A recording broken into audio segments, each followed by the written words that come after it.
that division was the Cowboys until Jalen Hurts, Yeah. Eagles offensive line, and the Eagles defense and the Eagles running game decided, you know what? We're the better team. We don't care who your quarterback is. We don't care.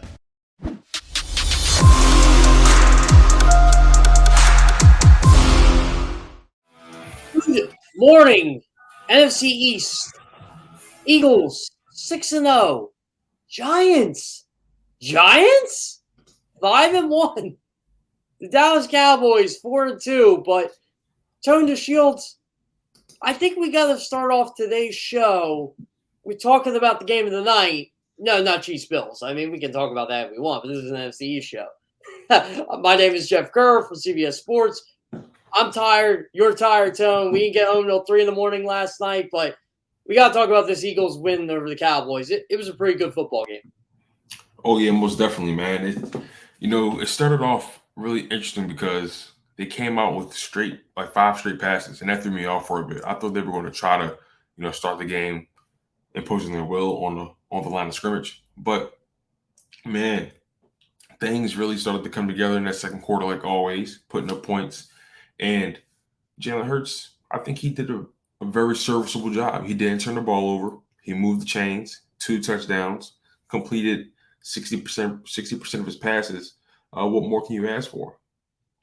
Yeah, you're right. What more can you ask for, Tone? And look, I made sure to point this out last night when Jalen Hurts' numbers were final. And again, like you mentioned, 15-25, 155 yards, 2 touchdowns, no interceptions, 104.6 passer rate. Jalen Hurts is the only quarterback this entire season to have a 100 passer rating against the Dallas defense. So for DeMarcus Lawrence, how good is he? You want to mention how good he is. Guess what? Pretty damn good last night. I mean, he's the reason.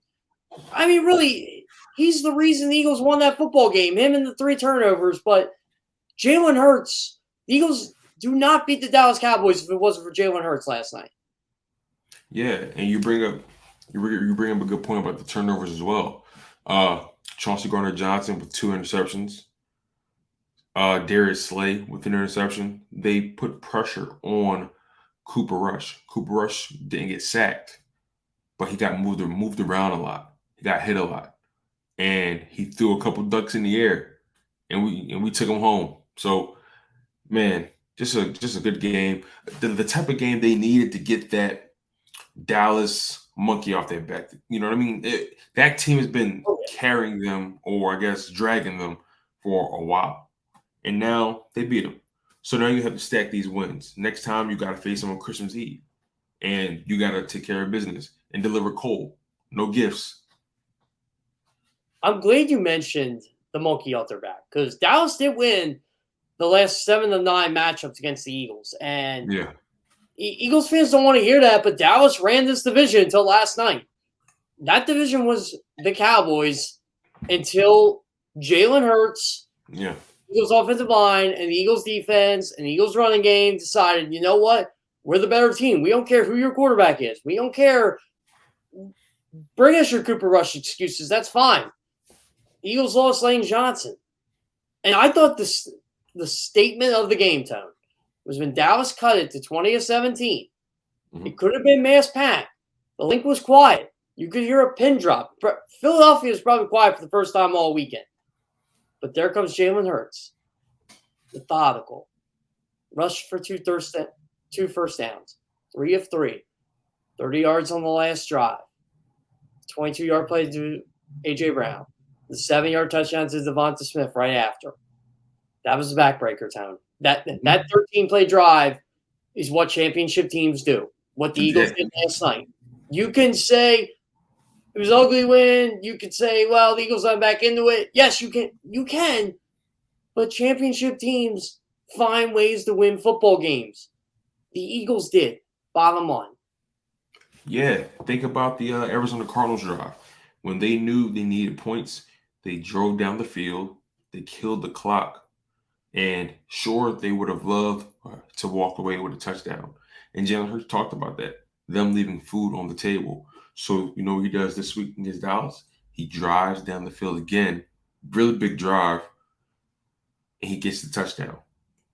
The learning, the attention to detail. They're going places. Their 6-0 is real, but there are some records that don't always seem as real, like that Giants record. They're 5-1, but they have some high quality victories, Jeff. You got to give them credit for that. Oh no, they're as legit can be, Tone. The Giants are 5-1. I mean, you got to give them credit. There's right now. I'm trying to think of teams with 5 wins in the National Football League. It's the Eagles, they got 6. The Bills, and the Giants. Oh, and the Vikings. The Vikings got 5 too. But you got to give the Giants respect. You do. I mean, they, like you said, they beat the Packers. They beat the Ravens. They beat the Titans. Packers and Ravens are 3-3. They're part of the mixed bag of NFL mediocrity. Right. The Titans are 3-2 going to the bye week, but the Giants beat them. I mean, this is a legit football team whose schedule's getting easier. This Eagles, and I'm glad the Giants are keeping this up because it keeps the Eagles on their toes, Tone. It does. The Eagles they got a 2-game lead over the Cowboys with the tiebreaker. So it feels like it's 3 games. I know it's early, but you could kind of wipe Dallas out of the division race right now. I'm not going to, but you can theoretically. The Giants, you cannot. You're not playing the Giants in December. And I didn't get to catch any of that Giants game yesterday outside of a couple highlights of the box score. But I'll tell you what, Tone, I'm really liking what the Giants are bringing every single week. It's 4-quarter comebacks by Daniel Jones. Yep. Good defense. Saquon Barkley. Tone, you really got to like this Giants team, and you really got to like this coach. Yeah. Yeah, Dayball is putting those guys in position, and you can't really argue with that. I have to ask you, though, is he a Coach of the Year candidate? Like, is he leading? Yeah, he is. To me, he's Coach of the Year without doubt. Who you give it to? No, I think I might have to agree with you because I'm just I'm in awe of the changes he's made in such a short amount of time. I think that's the best thing about it because the whole time they had us thinking it was the talent. Well, a new guy comes in with pretty much the same roster. You can argue stripped down because they had to get rid of guys, to make the cap. And he hasn't been 5-1. And they're playing gutsy. They're playing confident football. They believe in their coach. The Giants are coming. But like you said, I like the fact that the division is tougher now. Keeps the Eagles on their toes. And iron sharpens iron. That's the bottom line. Daniel Jones getting better every week. He really is. It's kind of crazy. It's all of a sudden you have a competent coach. You have a confident offensive coordinator, Mike Kafka. And this is the same outside of Evan Neal, who hasn't been good this year, the same joke of an offensive line he's played with. So it's got to be the coach, right? It has to be. And I got to mention this, Tone. I'm going to look this up right now. When we talk about the Eagles schedule, here's the Giants schedule for you after this week. At Jacksonville. The way Jacksonville's playing, that could be a win. At Seattle, that's going to be a very tough game. Seattle's a lot better than we thought. But versus Texans, versus Lions. I mean, the Giants could legitimately go into this Thanksgiving Day matchup with the Dallas Cowboys at worst 7-3. They got a bye week mixed in there, by the way. At worst 7-3, at most 8-2. I mean, this is a legit football team before they play 4 straight games against the NFC East. Oh, by the way, they haven't played the Commanders yet, and they haven't played the Eagles yet, and they won't until December. I mean, Giants got a brutal end of the season schedule in terms of division rivals and stuff, but I don't know, Tone. I think they're going to be around for a bit. Yeah, I think they can very well make the playoffs if they keep pace. They're right there. It's going to be a tight squeeze because the Cowboys aren't just going to go away. Dak is going to get healthier, but like I said, the division is back. It's competitive, and so much more can be said about the Philadelphia Eagles when you think about where they were last year, where they are now. What's been something that stood out to you the most from last year in comparison to this year? Like something you saw change? In the Eagles team? Yes. So I don't think Jalen Hurts has the drive he had last night when it was 20-17. I just don't think the Eagles had the personnel to do it. And I don't think Jalen Hurts had the experience, is the right word for him. Because it seems like all the things people said he couldn't do last year, he's doing. He's making the clutch throws. He's beating winning teams. Again, it's these long conservative drives, and he seems to play a role in 5 or 6 plays in them. And 3rd and 4, for example, takes ball himself, rushes for a first down. I think he does that last year, but I think he takes more time to do it. He knew he was going to call his own number on that play. QB sneak, same thing. Gets the quick first down. The pass to A.J. Brown. He has a receiver now he's confident in, which A.J. Brown mentioned.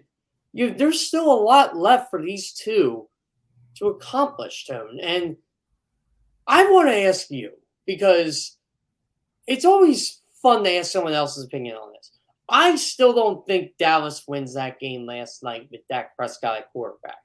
I think they might score more points, maybe, but who knows? But I don't think they win that game even with Dak as quarterback last night. Yeah, I'm going to have to agree with you because Dak didn't look too hot in game 1.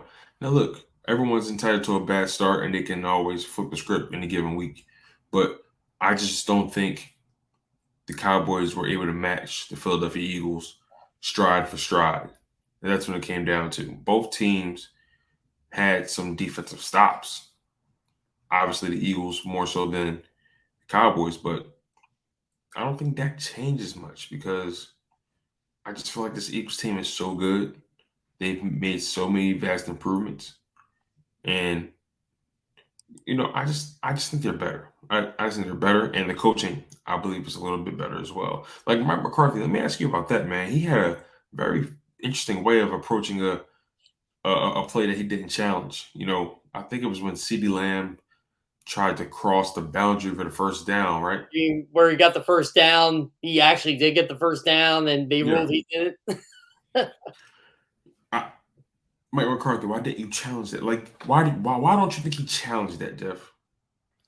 I don't know, Tony. I don't know what Mike McCarthy does in in-game decisions, but he gave the Eagles 3 points there.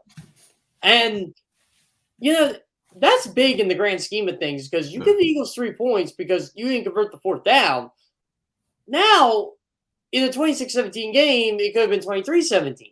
I mean, I know things change, but overall, though, Dallas is still probably driving for the win playing that game instead of trying to get points on the board. By the way, their points after the Eagles made 26-17 were absolute garbage, their yards, because the Eagles were letting them run the ball. They were kind of letting time chew off the clock. But and also, that was a moment when C.J. Gardner-Johnson was off the field as well. Kevon Wallace was in for a while. Yeah, Kevon Wallace sucks against the running. I didn't really get to see the TV replay of that, but it seemed like he tried to shoot the ball, and I guess he hurt his arm, which, by the way, is fine. He had told us that at least 3 or 4 times last night. Yeah. But I think this team can really go far. Jeff, like the record, it's solid. And they go into this bye. I think this bye is much needed. I think it's at a good spot. At first, I was apprehensive about this bye, but I think it works for them. They have some injuries to get over. Lane Johnson had a concussion, so he's going to be able to bounce back from that in due time, Laura willing. And, how do you think they come out of this bye? As a matter of fact, what's your thoughts on this bye in general? Well, I always think buys come at the right time. I've always thought that with every team. Okay. I prefer a middle of the season buy, but overall, look, they got the Steelers coming out of it. I know Steelers beat Tampa Bay yesterday, but I don't think they're a good football team. That game's going to be at home. The Eagles don't have to travel for weeks. Remember that. Like, the only travel the Eagles are doing is players going home and seeing their families. Then it's a short week. Then they got Houston. Then after that, you got 11 days off. Then you got Washington, who's not a good football team, who's got their issues. You could be looking at 9-0 before they play that stretch with the Colts, the Packers, and the Titans. And the Giants. You got them that stretch, too. So, it's going to be it's going to be an interesting 2 weeks for sure. I don't think this team is going to get too caught up in being 6-0. They definitely didn't sound like that last night. Right. I do think they're going to enjoy the Phillies run a bit. But also, that defense, every week they show up to. Every single week. Everybody wanted to get on defense last week, and I kept saying, well, they only gave us 17 points. So I don't know what more you want. Well, this week they got 3 turnovers. They made Cooper Rush look like Cooper Rush, like how we think Cooper Rush actually is. Cooper Rush. John McMullen had sorry to cut you off, Jeff, but no, go ahead. Go, please. He had a funny tweet. He said, wow, Cooper Rush is starting to look like Cooper Rush. Oh my God. Like Cooper Rush, man, he threw some ducks in the air, Jeff. He did not look good, Tone. He did not look good that entire night. When Brandon Graham drilled him to the ground on that Chauncey Gardner-Johnson pick, CeeDee Lamb was open. Like, it wide open. Oh my God. It wasn't like, it was one of those where I think that was the play design, honestly. Like, he got open because the Eagles were getting. By the way, I don't think the Eagles got a lot of pressure on him last night because I thought Dallas's game plan was get rid of the ball quick and use the running game. But when they needed to dial up the pressure, they did. And I can't say enough about how good this secondary is with Darius Slay, with James Bradbury, with Chauncey Gardner-Johnson. And Devontae Maddox is healthy too. So, wait, is he? I don't remember anymore. I'm losing count. You're right. Yeah, that's right. Was healthy. But everyone's getting in on this, right? Darius Slay has his interceptions.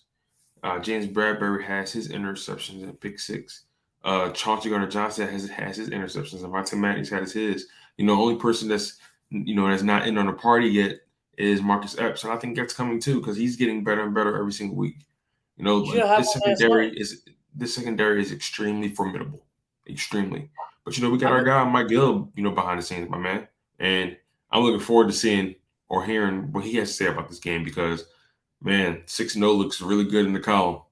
Jeff, any final thoughts before we go to break? I was just going to mention to you. You were mentioning the interceptions, Tom. Guess what? I think the Eagles got 6 or 7 last night. Cooper Rush is not good. That's all I got to say. Hey, man, you guys heard it here first. He's Jeff Kerr. I'm Tone DeShields II. You guys are locked in on Good Morning NFC East. Next up, we have Mike Gill. Keep it locked, you guys.